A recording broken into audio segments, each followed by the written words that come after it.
what has happened at West Ham United, the improvements that he's made, the consistency that he has in his career, and hitting this landmark, you have to think he's been a fantastic midfielder. David Moyes, you heard calling him probably the best young midfielder in Europe. He's got a big decision to make in the summer. Very likely he will leave the club. Where to, what kind of level would you see him playing at?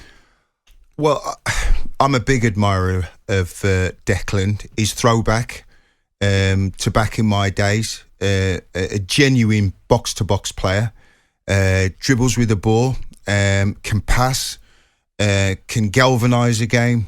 He's got everything. Fantastic football player. I think, he's got to now make that next step from West Ham.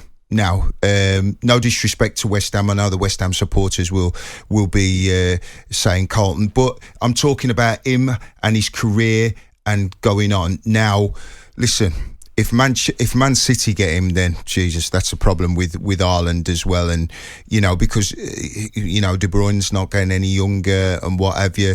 But I think he could play at any one of the top clubs and improve them.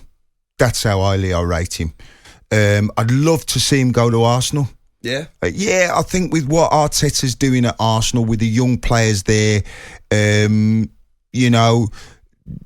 dare I say this, if he was in that midfield the other night, the result may have been different against Man City. Although, you have that phenomenon up front in Haaland.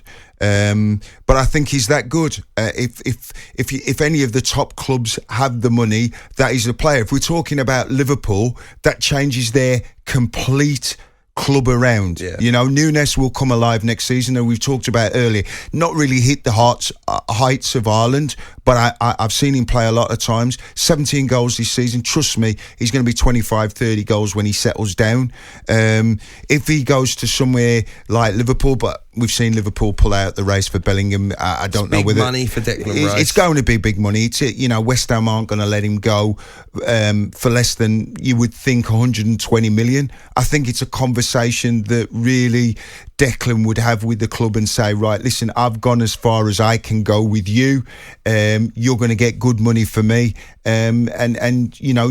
Obviously you're not going to replace him, but you're going to have funds to maybe take the club a bit further. I'd imagine it would be a little bit less due to the contract situation that Declan Rice has. Yes. And that would be the main reason. I think we'd all value him very, very highly, probably over 100 million at least, but could it be somewhere in the region of 80 million? I think that would be a big amount of money for West Ham. When's he out of contract? He's got another year to run. Yeah, another year to run. Year to run. And I think there was the possibility for another year, but I do think it's kind of coming to the end of the road, and I think this is the time to check out with the kind of highest amount that you can get. So 80, 90 million for Declan Rice, I think is a suitable amount given, look, he gives you a lot on the football pitch, but it's not like he scores hat-tricks every week. In his position, I think, just to interrupt for 1 second, I do think there are a number of clubs that Declan Rice could move to, but I want to see him go to a club that is going to be winning things over the next 5 years. And Arsenal fans will say I'm mad for saying that they won't, but I still think when you look at this, what they're doing in terms of the coaching is brilliant. What they're doing in terms of a developing squad, absolutely fantastic. But you think, if Chelsea had got their spending right, if they go and spend another 600 million in the next few seasons and they actually get their recruitment right, they'll be a big force. I don't see him going to Chelsea. I'll tell you what could be an interesting one. I think he'll wait to see what developments happen with Harry Kane. And if Harry Kane does end up at Manchester United... There's a chance. I think there's a chance that Declan might go to Manchester United. And that would be fantastic, because then I think United now, if they get another central defender in there, could be in the shake-up. He's got his choice, really. I think he'll have his choice. Again, every club that we mentioned, he'd massively improve. Chelsea right now, for sure. Arsenal, definitely. I know a lot of criticism's been there for Thomas Partey, but I do think he's had an excellent season. Oh, no, Partey, for sure. It's just, I think you get a little bit extra from Declan Rice.